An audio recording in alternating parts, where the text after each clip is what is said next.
Gloria al Señor. Vamos a leer Juan, capítulo 14, versos del 1 al 6. Aunque usted lo busca, se lo voy a leer. Dice así: No se turbe vuestro corazón. Creéis en Dios, creed también en mí. En la casa de mi Padre muchas moradas hay. Si así no fuera, yo os lo hubiera dicho. Voy pues a preparar lugar para vosotros. Y si me fuere y os preparare el lugar, vendré otra vez y os tomaré a mí mismo, para que donde yo estoy, vosotros también estéis. Y sabéis a dónde voy, y sabéis el camino. Le dijo Tomás: Señor, no sabemos a dónde vas. ¿Cómo pues podemos saber el camino? Jesús le dijo: Yo soy el camino, y la verdad, y la vida. Nadie viene al Padre, sino por mí. Hemos llegado al final de nuestro estudio acerca de las doctrinas de la gracia. Y este último tema del acróstico TULIP es la letra P, que corresponde a la enseñanza de la perseverancia de los santos. Como mencionamos anteriormente, después de la expiación limitada, el otro término que genera gran controversia entre los evangélicos modernos es este de la perseverancia de los santos. Y la razón por la que es tan controversial es porque, en primer lugar, existe un terrible desconocimiento total acerca de esta doctrina. Y en segundo lugar, por la intransigencia de aferrarse a la noción errada de que el hombre tiene la capacidad de salvarse a sí mismo. Es decir, que nuestra salvación depende de nosotros mismos. Sin embargo, sabemos por el testimonio de las Escrituras, principalmente en el Evangelio de Juan, el discípulo amado, que esta es una obra exclusiva de Dios en nosotros, en la cual nosotros no aportamos absolutamente nada más que el pecado que fue necesario para llevar a cabo esta obra divina. Para los evangélicos modernos, hablar de esto, de la perseverancia de los santos, es hablar del término salvo siempre salvo. Lo que esto quiere decir es que en su entendimiento de esta doctrina, norma el pensamiento errático de que si alguien es salvo, entonces esa persona puede pecar y puede hacer todo lo que quiera, pues al final es salvo sin importar qué haga o deje de hacer. Y ese es un entendimiento terriblemente viciado y alejado de la realidad que enseña esta doctrina. Pues si alguien, siendo salvo, tiene tal comportamiento, lo que evidencia es que efectivamente puede ser cualquier cosa menos salvo. Porque una persona que ha nacido de nuevo y ha recibido el don de la salvación no está caracterizada por una vida de pecado, sino al contrario, por una vida que aborrece el pecado y que procura apartarse de ese pecado para acercarse más a Dios y conformarse a lo que su palabra dice que debería ser un creyente salvo. De manera que cuando una persona entiende la obra de salvación de Dios en su vida, puede descansar tranquilamente en que aquel que comenzó la obra en él, la va a completar hasta el día de Cristo, como dice Filipenses 1:6. Tal persona vive con el anhelo que describe el salmista en Salmo 17:15. Dice: En cuanto a mí, veré tu rostro en justicia, y estaré satisfecho cuando despierte a tu semejanza. Así que es incongruente entonces que alguien que haya experimentado la salvación quiera seguir viviendo en su vida de delitos y pecados contra Dios. La Biblia nos muestra que todas las personas que experimentaron el nuevo nacimiento fueron radicalmente transformadas en su naturaleza para aborrecer sus obras de impiedad. Y vemos esto en la vida de varios personajes como Zaqueo, como la mujer adúltera, como la mujer samaritana, y diferentes personas que experimentaron el poder transformador de Cristo incluso los mismos discípulos, Mateo, Pablo, Tomás, Santiago y todos los demás, dejaron lo que eran para seguir a Cristo. El poder de Cristo transformó sus vidas. No continuaron viviendo en la clase de vida que llevaban. Independientemente de que fuera buena o no, la nueva vida en Cristo era una nueva vida dedicada a buscar las cosas de Dios y apartarse de las cosas del mundo que nos llevan a apartarnos de Dios. Esa es la vida de un verdadero discípulo que ha sido transformado por el poder de Cristo, de una persona que ha nacido de nuevo. Así que definitivamente una persona que ha experimentado el poder de la salvación de Cristo no puede volverse atrás sin importar las circunstancias en su vida y el hecho de que el pecado pueda alcanzarlo. A pesar de que el pecado llegue a alcanzarlo, esa persona no dejará de ser salvo. Puede que caiga en pecado, pues la salvación no es una garantía de que somos infalibles. Acuérdense cuando estudiamos en el discipulado acerca del pecado remanente en nuestra carne, todavía no hemos sido transformados en gloria. Esperamos lo que dice el salmista, que un día despertemos a su imagen. Pero mientras eso suceda, todavía estamos en la carne, todavía estamos en un cuerpo falible. Y a pesar de que experimentamos la salvación no es una garantía de que el pecado nos vaya a alcanzar, no nos vaya a alcanzar, sino que si el pecado nos alcanza, tenemos el poder de Cristo para ser libres de él. En virtud de que Dios nos eligió desde antes de la fundación del mundo para ser salvos, y nadie, absolutamente nadie, nos puede arrebatar de su mano. ¿De dónde saca eso, pastor? De versos como Proverbios 24:16. Dice: 7 veces cae el justo y vuelve a levantarse, mas los impíos caerán en el mal. Primera de Juan 2:1. Hijitos míos, estas cosas os escribo para que no pequéis. Y si alguno hubiere pecado, abogado tenemos para con el Padre, a Jesucristo el justo. Entonces se da cuenta de que a pesar de que nosotros podamos ser salvos, el pecado puede llegar a nuestra vida. Pero lo que no puede suceder es que nosotros querramos vivir eternamente en ese pecado. El poder de la salvación nos garantiza que vamos a querer salir de ese pecado para buscar las cosas de Dios, y nos da la victoria de que si nos apartamos y si estamos en ese pecado, tenemos un abogado que nos puede defender y que nos puede librar de esa maldad. Romanos 8, del 35 al 39, dice: ¿quién nos separará del amor de Cristo? ¿Tribulación, o angustia, o persecución, o hambre, o desnudez, o peligro, o espada? Como está escrito: por causa de ti somos muertos todo el tiempo. Somos contados como ovejas de matadero.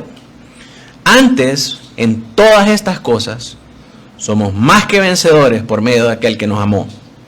Por lo cual estoy seguro que ni la muerte ni la vida, ni ángeles ni principados, ni potestades, ni lo presente, ni lo porvenir, ni lo alto, ni lo profundo, ni ninguna otra cosa creada nos podrá separar del amor de Dios, que es en Cristo Jesús, Señor nuestro. Así que la salvación, hermanos, no nos garantiza que vayamos a caer en pecado, pero nos garantiza de que si el pecado nos alcanza, nada nos puede separar de su mano. Amén. Así que, ¿somos salvos siempre salvos? Sí, sí lo somos. Pero es necesario entender que un salvo no es una persona que anda dándole rienda suelta a sus pecados y a su carnalidad. Un salvo vive de acuerdo a la profesión de fe a la que fue llamado. Vive de una manera que es digna del Evangelio. Hoy en día hay muchas personas que se jactan de ser cristianos y aún reformados, pero viven sus vidas participando de comportamientos mundanos y diabólicos, totalmente alejados de la realidad bíblica de lo que un cristiano salvo debería de ser. Lejos de adornar la doctrina con sus obras, como le dice el apóstol Pablo a Tito en Tito 2:10, Más bien provocan que los impíos blasfemen contra el nombre de Cristo. Y ese es un verdadero problema. Y es por eso que salvo siempre salvo provoca tropiezo entre los evangélicos modernos. Por tal razón, mis hermanos, es necesario que nosotros podamos definir correctamente lo que significa la perseverancia de los santos. Perseverancia de los santos se refiere realmente a la obra de Dios en la preservación divina. Pero esta obra de preservación en aquellos que Él mismo eligió soberanamente, por los cuales Cristo murió voluntariamente, y aquellos que Cristo llamó eficazmente para participar de la vida eterna con Él. De manera que si Él los eligió, Él los salvó y Él los santificó, entonces Él se va a asegurar de preservarlos sin caída hasta el día de Cristo, hasta el día final. Y ese fue el propósito inicial de Dios. Ese fue su plan siempre. Por lo tanto, esta es la consumación de su plan. Cuando hablamos de preservación de los santos, cuando hablamos de perseverancia de los santos, nos estamos refiriendo a que el plan de Dios se va a llevar a la cabalidad y se va a cumplir hasta el final. Porque si Dios lo ha dicho, si Dios lo ha establecido, Dios no lo va a dejar a medio palo. Dios va a ver la manera de que eso se cumpla tal como Él lo estableció. Sería totalmente contradictorio que Dios hiciera todo eso para alguien, para que al final se perdiera por su propia necedad, escapándose incluso del poder soberano de Dios. Eso no encaja con el Dios de la Biblia.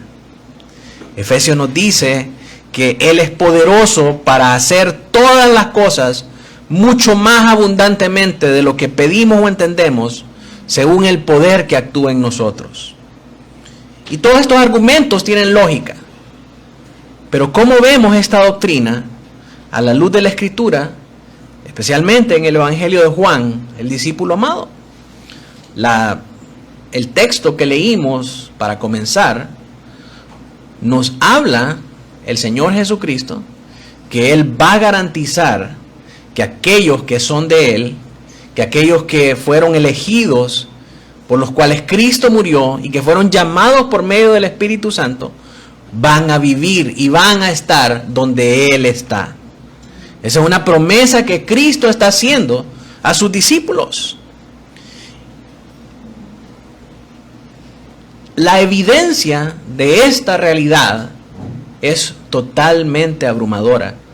No solamente en la Biblia, sino que en el Evangelio de Juan. Alguien que diga, yo no encuentro eso en la Biblia, en realidad no se ha detenido a leer cuidadosamente la manera en cómo la Biblia nos demuestra esta realidad. Encontramos en Juan 4:14 que se nos garantiza también eso. Dice, mas el que bebiere del agua que yo le daré, no tendrá sed jamás, sino que el agua que yo le daré será en él una fuente de agua que salte para vida eterna. ¿Sí? Dios no está hablando de que andaba con un termo de agua repartiendo agua. O sea, Él está hablando en una manera, en un sentido alegórico, para que la gente entendiera que cuando nosotros venimos a Él, Él sacia nuestras necesidades más profundas. Y el propósito de venir a Él es para que recibamos de Él una recompensa que trasciende las realidades de este mundo material, que es mucho más amplia y eterna que lo que nosotros podemos tener acá. Entonces Jesús está asegurando por medio de esta palabra de que aquel que venga a Él va a tener recompensa aún en la eternidad. Eso significa que si Él comenzó a hacer una obra en Él, Él va a terminar la obra hasta llevar a aquel que eligió a la eternidad. Y seguimos viendo más versículos. Juan 5, 24, 25 dice, de cierto os digo, el que oye mi palabra y cree al que me envió, tiene vida eterna. Y no vendrá a condenación, mas ha pasado de muerte a vida. de cierto os digo, viene la hora y ahora es, cuando los muertos oirán la voz del Hijo de Dios y los que oyeran vivirán. El que viene a Cristo va a recibir la vida eterna. No se va a volver para atrás. Jesús va a ver los medios de llevarlo hasta el final, de darle la vida eterna. Versos 28 y 29 dice: no os maravilléis de esto, porque vendrá hora cuando todos los que están en los sepulcros oirán su voz, y los que hicieron lo bueno saldrán a resurrección de vida, mas los que hicieron lo malo a resurrección de condenación. Juan 6:44: ninguno puede venir a mí si el Padre que me envió no le trajere. Pero no es solamente de que va a salir del mundo y va a venir a Cristo. Y ahora soy cristiano y le digo a todo el mundo que soy cristiano y me conocen que soy cristiano porque oigo música cristiana, porque tengo un sticker en el carro que dice que soy de Cristo o porque ando camisas con motivos cristianos. No solamente se limita a las cosas de este mundo, sino que dice el Señor Jesucristo que el que viene a Él es traído por el Padre, pero no solamente para que disfrute de la bendición temporal de ser cristiano acá, sino que Él garantiza que Él le va a dar la vida eterna. Dice el que viene a mí es porque el Padre lo trae. Y entonces, ¿qué hago yo con Él? Yo le doy la vida eterna. Yo me aseguro de que esté conmigo siempre. Así que esta es la perseverancia de los santos. Juan 10, del 9 al 10. Yo soy la puerta. El que por mí entrare, será salvo. Y entrará y saldrá y hallará pastos. El ladrón no viene sino para hurtar y matar y destruir. Pero yo he venido para que tengan vida y para que la tengan en abundancia. Y esto no se refiere, mis hermanos, a una vida de riqueza, de extravagancia y de poder. Se refiere a una vida que trasciende la corruptibilidad y la temporalidad de este mundo material. Es a una vida excelente más allá de lo que nosotros podemos gozar y tener aquí en este mundo. Juan 11, del 25 al 26. Le dijo Jesús: yo soy la resurrección y la vida. El que cree en mí, aunque esté muerto, vivirá. Y todo aquel que vive y cree en mí, no morirá eternamente. ¿Crees esto? El Señor garantizando que aquellos que Él ha elegido, que ha salvado y que ha llamado, no morirán, sino que vivirán eternamente. Juan 14, del 1 al 6. No se turbe vuestro corazón. Creéis en Dios, creed también en mí. En la casa de mi Padre muchas moradas hay. Si así no fuera, yo os lo hubiera dicho. Voy pues a preparar lugar para vosotros. Si usted tiene en su casa un cuarto de huéspedes, un cuarto de visitas, y lo va a alistar, es porque usted está esperando que esas visitas van a llegar, ¿verdad? El Señor dice: en la casa de mi Padre hay muchas moradas y yo voy a preparar lugar para vosotros. Eso asegura y garantiza de que nosotros vamos a estar ahí, vamos a llegar ahí con Él. ¿Por qué? Porque Él nos eligió, porque sus propósitos son eternos, porque sus propósitos son verdad, sus propósitos se cumplen. ¿Habrá algún propósito de Dios que no pueda cumplirse? No. Todo lo que Dios ha dicho, Él hará. Entonces, si Él dice que Él tiene una morada para nosotros, es porque nosotros vamos a estar ahí y vamos a habitar con Él. Eso es, aquellos que hayamos nacido de nuevo. Y mire qué más dice ahí: si me fuere, os prepararé lugar, vendré otra vez y os tomaré para mí mismo, para que donde yo estoy, vosotros también estéis. Y sabéis a dónde voy y sabéis el camino. Ese es el verso que leímos al principio, ¿sí? Le dijo Tomás: Señor, no sabemos a dónde vas. ¿Cómo pues podemos saber el camino? Jesús le dijo: yo soy el camino. Yo soy la verdad y yo soy la vida, y nadie viene al Padre sino por mí. En otras palabras, Jesús le dice, ustedes van a estar allá conmigo, porque yo soy el camino. Y si yo los he salvado, yo me aseguraré de que ustedes estén allá conmigo también. Finalmente, Juan 17:24.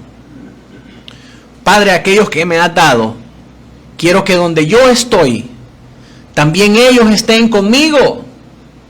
Mire, el Padre, el Hijo le pide al Padre que donde yo estoy, ellos estén conmigo. ¿Y cree que el Padre puede negarse a esa petición del Hijo? ¿Pedirá el Hijo algo que está fuera de la voluntad del Padre? De ninguna manera. Entonces, si el Señor Jesús le pide al Padre que nosotros estemos con Él donde Él está, es porque nosotros vamos a estar donde Él está. ¿Cómo podemos saber eso? ¿Cómo podemos tener una seguridad absoluta de eso? Porque Él es el camino. Él es el medio para que nosotros podamos estar ahí, podamos recibir estas cosas. Entonces eso está garantizado y no hay nada, absolutamente nada, que puede impedir que nosotros participemos de esa vida eterna. Así que una vez que una persona ha sido salva, esa persona no puede dejar de ser salva. No se puede volver atrás, no se puede volver al mundo. Pastor, ¿y qué pasa con aquellos que se bautizaron y que estaban aquí en la iglesia y que participaban de un ministerio con nosotros y que estuvieron por 20 años en la iglesia con nosotros y a última hora se perdieron y no quisieron saber más de Dios? Se perdieron. No eran de nosotros. Porque todos aquellos que han sido llamados por el Padre y llevados a Cristo es con un propósito específico. Dios no deja cabos sueltos. Aquellos que Él elige, los salva y los lleva hasta completar su obra en ellos. ¿Qué clase de Dios mediocre sería si al no poder con ellos los deja tirados a medio camino? Ese no es el Dios poderoso y soberano de la Biblia. Dios salva a sus elegidos y los preserva salvos hasta el fin. Los que han sido elegidos por el Padre, salvados por el Hijo y santificados por el Espíritu, pueden tener el consuelo en la esperanza de la vida futura, pero pueden también tener en este mundo seguridad de salvación. Esta seguridad se basa en el poder soberano de Dios para cumplir sus planes eternos. Se basa en la obra consumada de Cristo. No hay nada que Cristo haya dejado por hacer. Todo lo completó. Y eso se expresa por sus palabras en la cruz. Tetelestai, consumado es. No hay nada más que haga falta. La obra está completada en su cabalidad. Y también esa seguridad de nuestra salvación se basa en la eficacia del llamado del Espíritu. Si el Espíritu nos llamó, es porque nosotros fuimos elegidos, porque Cristo nos salvó. Y entonces Él se va a asegurar de que nosotros seamos salvos hasta el fin. Si alguien ha sido llamado por Dios, al estar aquí, al escuchar su evangelio y al obedecer, no es por él mismo, sino es por el poder transformador de Dios, obrando por el Espíritu Santo en el nombre de Cristo a través de su palabra. Si Dios ha hecho en ti ese milagro del nuevo nacimiento, tú puedes, mi amado hermano, tener seguridad de tu salvación, el obtener consuelo de que recibirás la vida eterna efectivamente, porque si Dios lo prometió, Él lo cumplirá. Pero también puedes tener seguridad de tu salvación en este mundo y que serás guardado sin caída hasta el día de Cristo. ¿Cómo puedes saber eso? Porque vas a perseverar hasta el final. ¿Cómo sabemos si un hermano es salvo? Porque ese hermano va a perseverar hasta el final. No significa que es perfecto, pero sí que está luchando contra su pecado, que está procurando día a día, por el poder del Espíritu Santo, perseverar hasta el final. Y de esta manera será preservado sin caída hasta el día de Cristo. En contraste, la Biblia nos muestra que hay algunos de nosotros que están entre nosotros que pueden evidenciar que no son salvos. Por lo menos no ahorita. Puede que más adelante sean llamados por la gracia irresistible de Dios, de la misma manera que nosotros también algún día fuimos llamados. Pero hoy nos muestran que no son de nosotros por su falta de perseverancia en la fe. Primera de Juan 2:19 nos habla acerca de esta realidad. Dice, salieron de nosotros, pero no eran de nosotros. Porque si hubiesen sido de nosotros, habrían permanecido con nosotros. Pero salieron para que se manifestase que no todos son de nosotros. Entonces, ¿en qué cosas deberíamos perseverar si somos verdaderamente salvos? La Biblia nos muestra que hay por lo menos 4 cosas que son visibles en cada creyente. Y estas son la fe, el discipulado, la alimentación espiritual y las buenas obras. A pesar de esto, tenemos que recordar, como nos dice el Salmo 3:8, que la salvación es del Señor. Y aunque estas actitudes se pueden fingir, se pueden emular, no son sostenibles en el tiempo. Si alguien es un falso convertido, se evidenciará más temprano que tarde. Puede haber nacido en un hogar cristiano, puede que haya estado toda su vida en una iglesia, puede que sea pastor, teólogo, maestro de seminario y todo lo que usted quiera. Pero a menos que el Padre no lo haya elegido, el Hijo no lo haya salvado y el Espíritu Santo no lo haya santificado, por mucho que trate de imitar estas cosas, no va a poder sostener este estilo de vida. Segunda de Pedro 2:22 nos dice, pero les ha acontecido lo del verdadero proverbio: el perro vuelve a su vómito y la puerca lavada a revolcarse en el cieno. Y eso pasa con aquellos que son falsos convertidos. De repente están por una temporada bien en la iglesia, están perseverando con nosotros, afirman ser creyentes, haber nacido de nuevo, pero el tiempo demuestra que como el perro vuelve a su vómito y la puerca lavada a revolcarse en la sien, asimismo un falso creyente, un mundano disfrazado de cristiano, se va a volver al mundo. Entonces no era de nosotros. Miremos cada una de estas cosas en las que nosotros deberíamos de estar perseverando.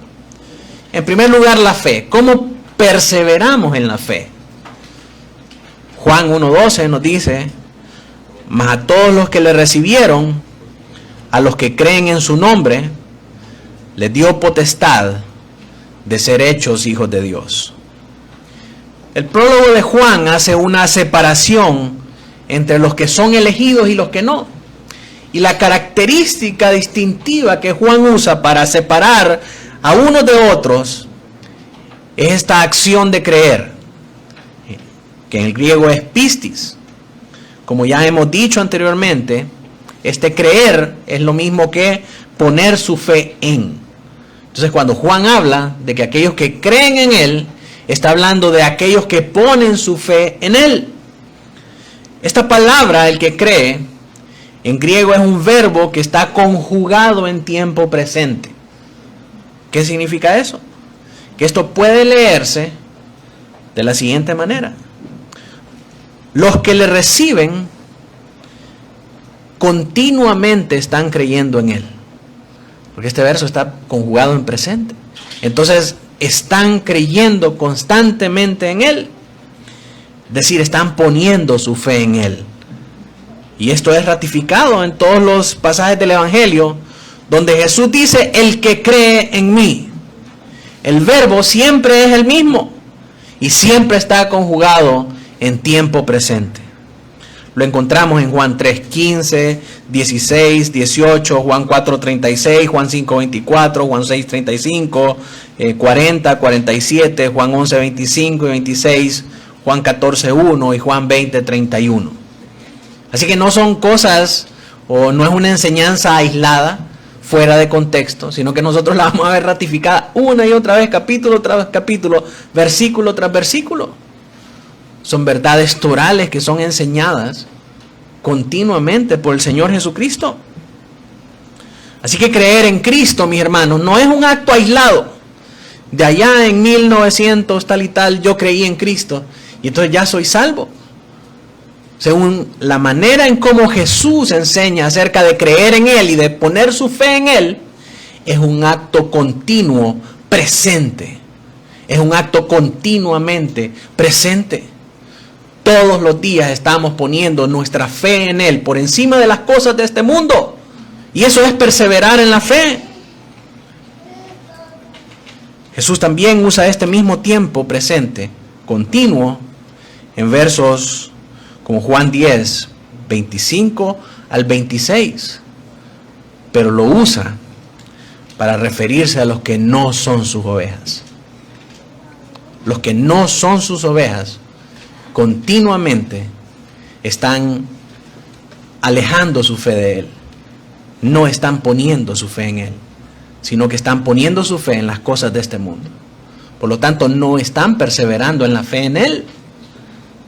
Perseveran en poner sus cosas, su fe, en cosas como el trabajo, el dinero, la seguridad material, la comida, sus pasatiempos, su aspecto, su acumulación de bienes y muchas otras cosas.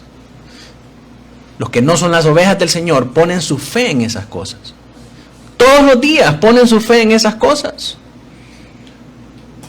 Servir a Dios y seguir a Dios depende de que tengan esas cosas. En cambio, aquellos que son sus ovejas, esos ponen su fe en Jesús sin importar las condiciones a su alrededor. Así que, ¿cómo perseveramos en la fe? Poniendo continuamente nuestra fe en Cristo Jesús por encima de las situaciones del mundo. El mundo siempre nos sorprende de diferentes maneras. Ningún día es igual a otro. Y este día amanecimos tranquilos, podemos venir a la iglesia, pero el día de mañana puede estallar una convulsión social, una guerra civil, un conflicto político que nos impida congregarnos. Y yo te pregunto, ¿tu fe va a ser la misma cuando tengamos esas cosas, cuando tengamos esas circunstancias? Necesitamos perseverar en la fe. Esto nos enseña que los que somos de Él, los que son suyos, van a perseverar en la fe, viniendo continuamente a Él. Viniendo continuamente al Hijo, en Juan 6, 35, 37, 44 y 45, y viniendo al Padre, Juan 14, 6. Y al mismo tiempo, esto nos exhorta y nos revela una gran realidad acerca de poner nuestra fe en Cristo, pero al mismo tiempo nos desbarata completamente el argumento moderno de que hacer una profesión de fe una vez en la vida es equivalente a ser salvo. No, el que es salvo no solamente es salvo porque allá en el 70 vino a Cristo y hizo la oración del pecador y levantó la mano y pasó al frente.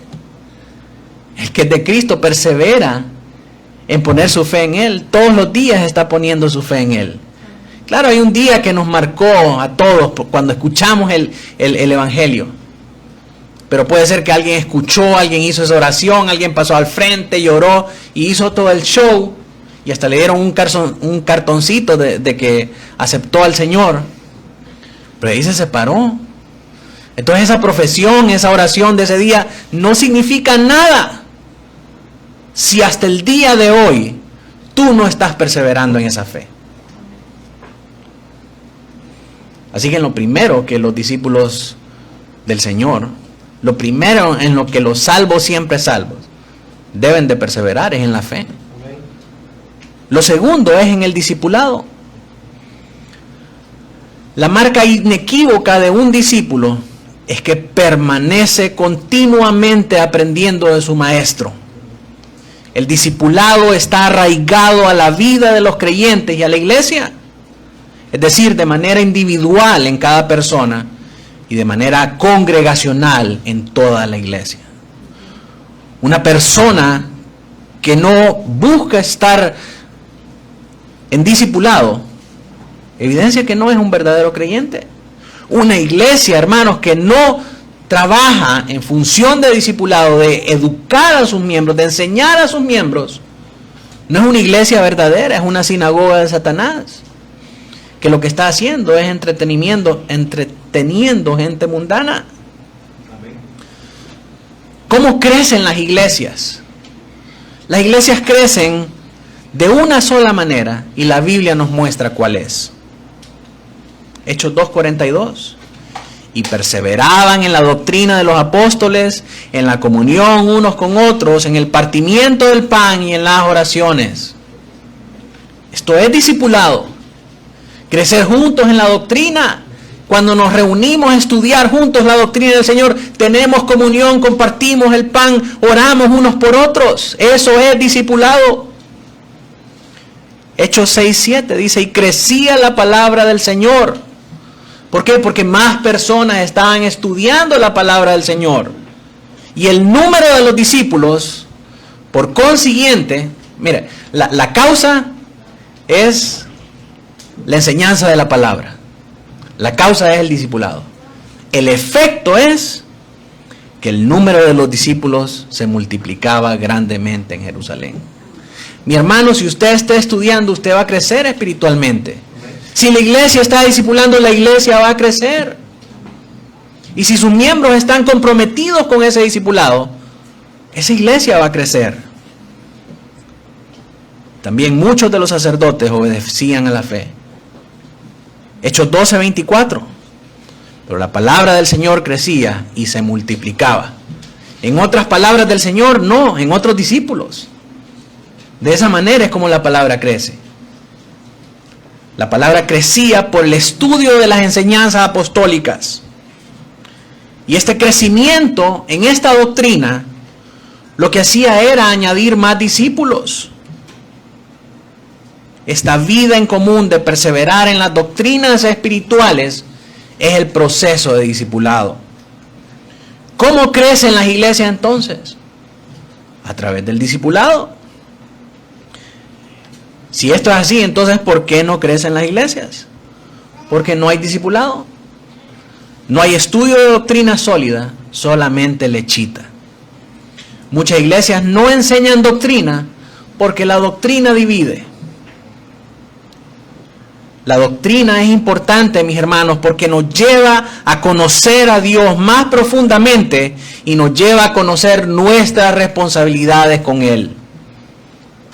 Una iglesia que no enseña doctrina está criando miembros espiritualmente discapacitados, con necesidades de experiencias y sensaciones, en lugar de un conocimiento objetivo y práctico de cómo vivir su fe, cómo defender su fe y cómo permanecer firme ante las corrientes de este mundo.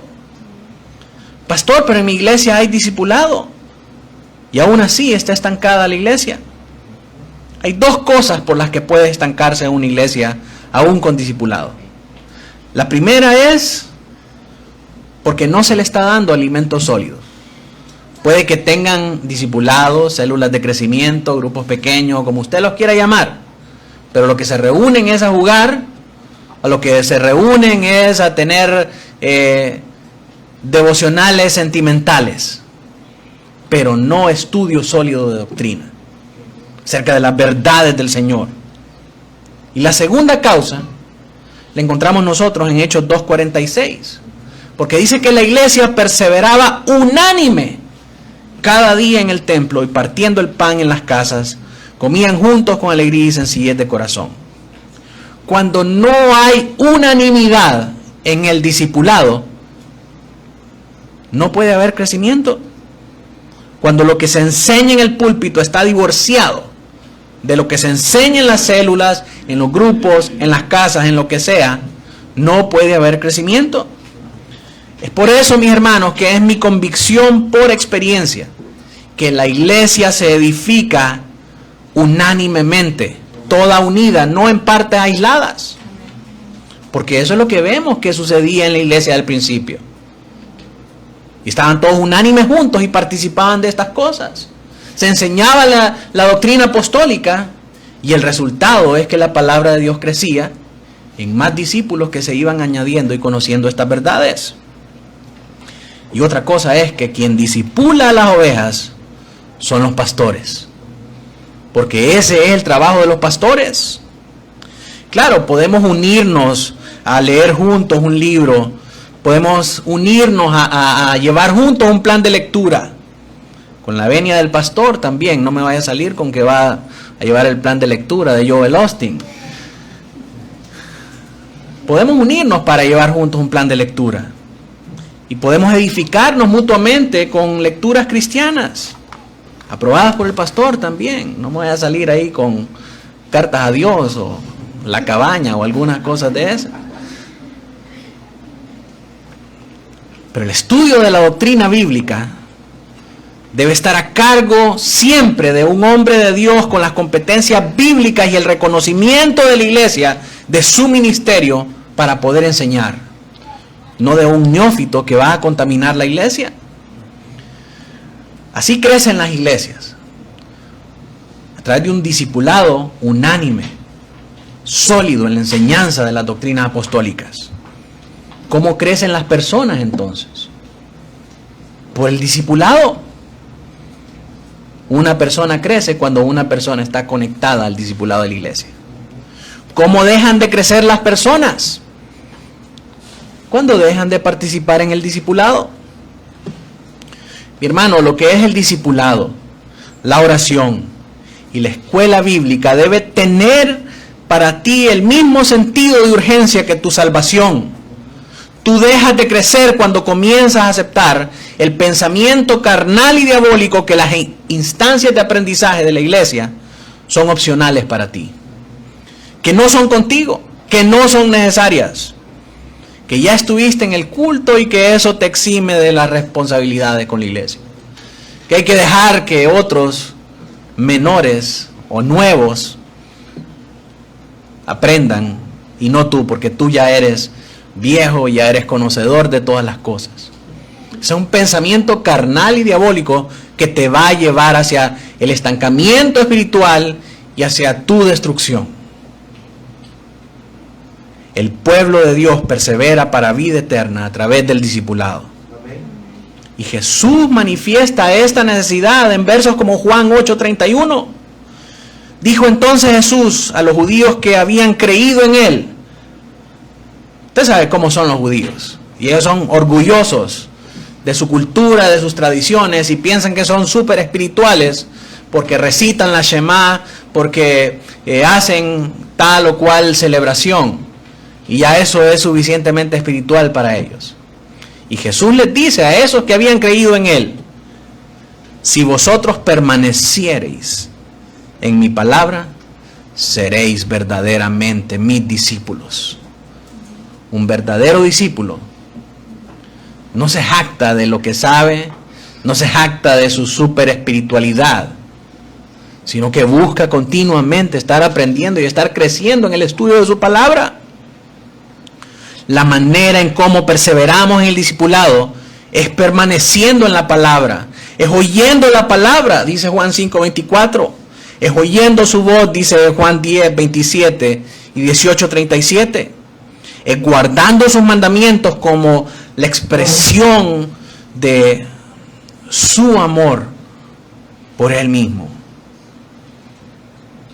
como la expresión de nuestro amor por ese Dios todopoderoso.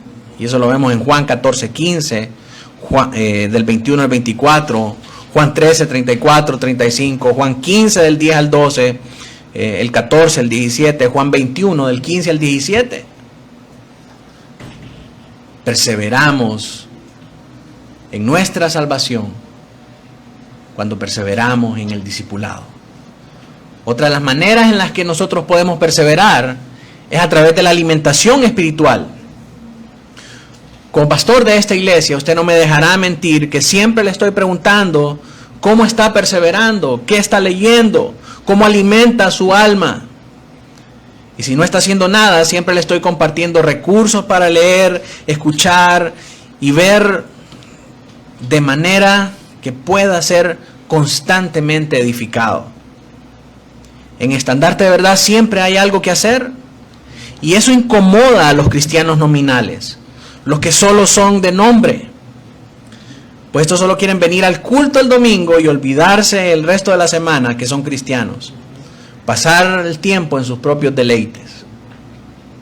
El verdadero discípulo tiene hambre de Dios, tiene sed de Dios y busca saciar esa hambre y saciar esa sed, buscándolo en todo cuanto tenga oportunidad.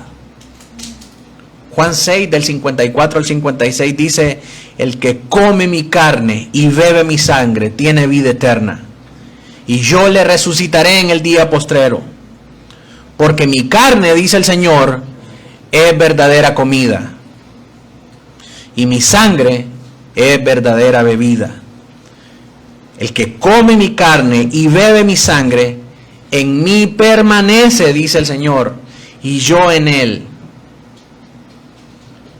El verdadero discípulo, aquel que ha sido salvo, siempre salvo, persevera en su salvación, porque busca alimentarse de Cristo, busca saciar su hambre de Dios en él, busca saciar su sed de Dios en él.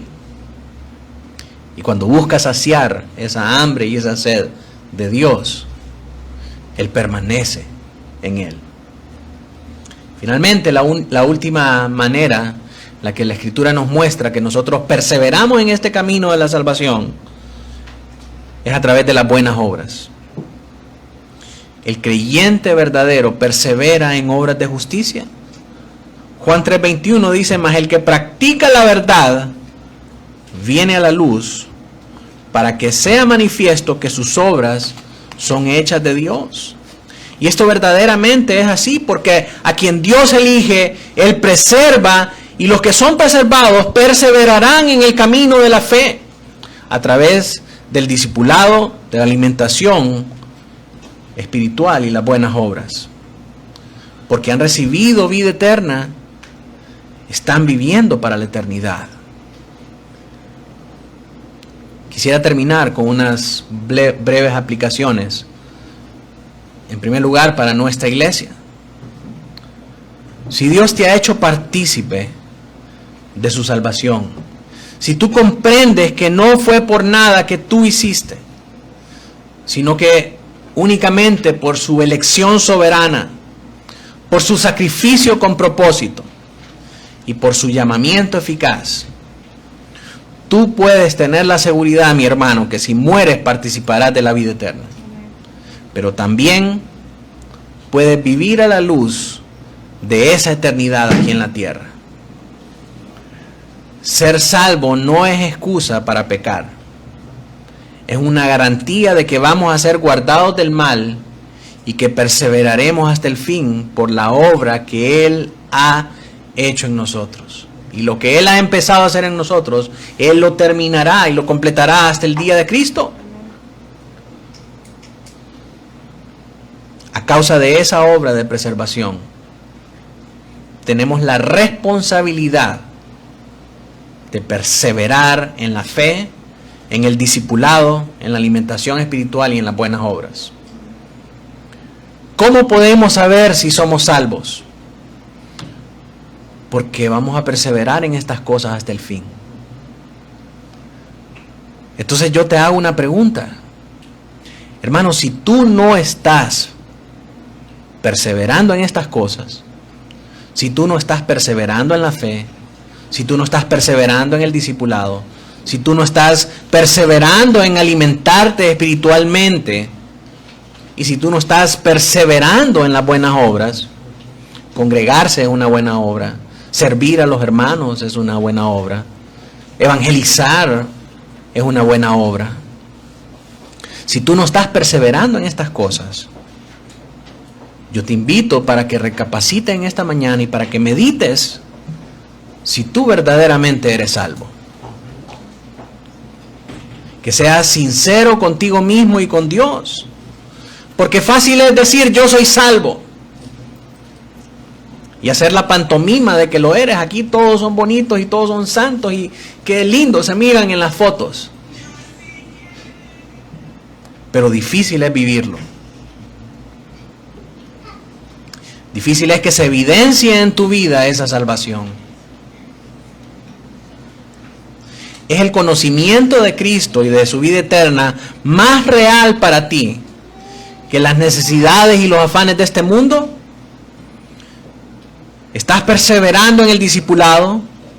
¿Estás alimentando tu alma con palabra o con las porquerías de este mundo?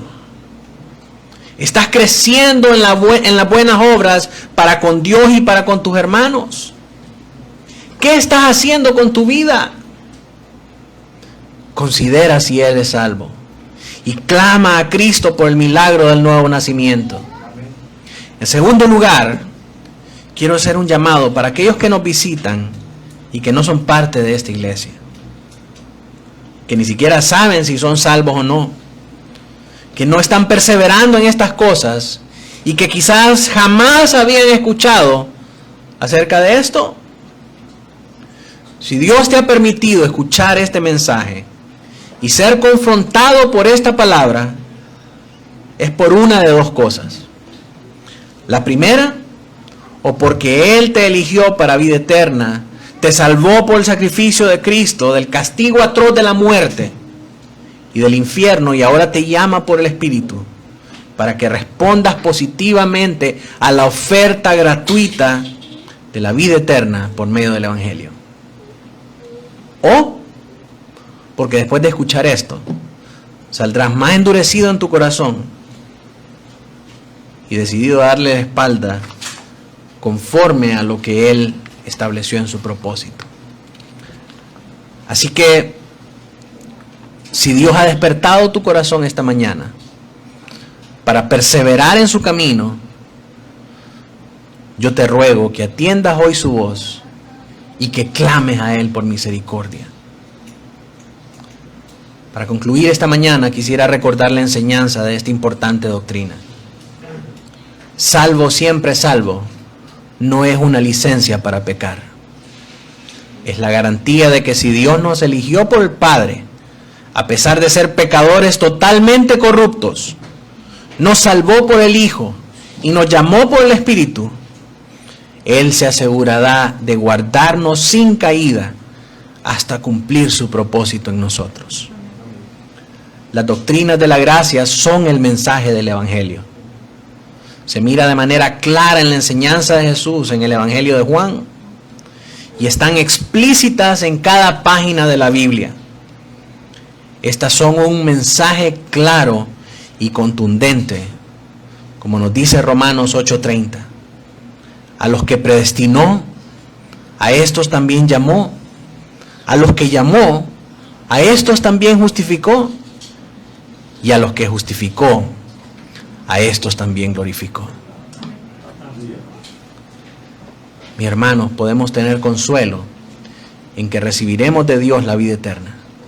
Pero en esta vida podemos tener la seguridad de que somos salvos, porque Él nos ayudará a perseverar y nos preservará en ese estado de salvación en el que fuimos llamados, hasta que Él vuelva nuevamente por nosotros. Póngase de pie, vamos a orar.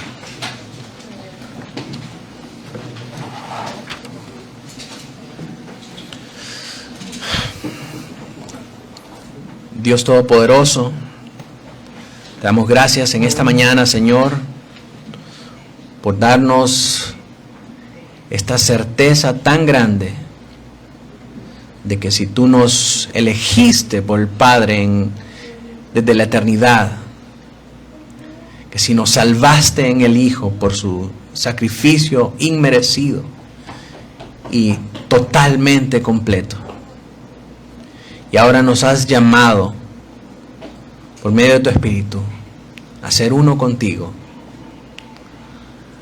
Señor, entonces podemos tener la certeza de que tú completarás la obra en nosotros, sin importar, Señor, cómo se mire nuestra vida en este momento, sin importar las circunstancias a nuestro alrededor, sin importar, Señor, la crisis mundial. Nosotros tenemos nuestra esperanza puesta en ti. en que si tú comenzaste la obra en nosotros, tú la perfeccionarás hasta el día final. Señor, gracias por darnos ese consuelo. Y gracias, Señor, por darnos la garantía en esta vida de que podemos ser libres del pecado, Señor, y de que podemos perseverar. Y por hacernos conocer, Señor, que es nuestra responsabilidad, a la luz de tu palabra, como salvos, elegidos, hijos tuyos, Señor, que perseveremos en nuestra fe, perseveremos en el discipulado, en nuestra alimentación espiritual y en las buenas obras. Ayúdanos, Señor, a poder cumplir con estas cosas. Que tu Espíritu nos guíe constantemente hacia toda verdad y hacia toda justicia. Que transforme continuamente nuestro pensamiento, Señor. Que nos ayude a no conformarnos a lo que el mundo nos enseña y a lo que el mundo nos quiere adoctrinar, Señor. Sino que nos recuerde permanentemente tu palabra, tu ley, tus mandamientos, Señor, para que nos ayude a andar en justicia. Y que de esa manera podamos testificar a los que aún no te conocen que tus hijos no somos de este mundo, sino que tenemos una ciudadanía en la patria celestial. Amén. Señor, ese es nuestro consuelo, nuestra fortaleza, y vivimos conforme a esa realidad y no la realidad de este mundo. Ayúdanos, Señor, a cumplirla y a perseverar en ella hasta el día de Cristo. En tu nombre oramos. Amén.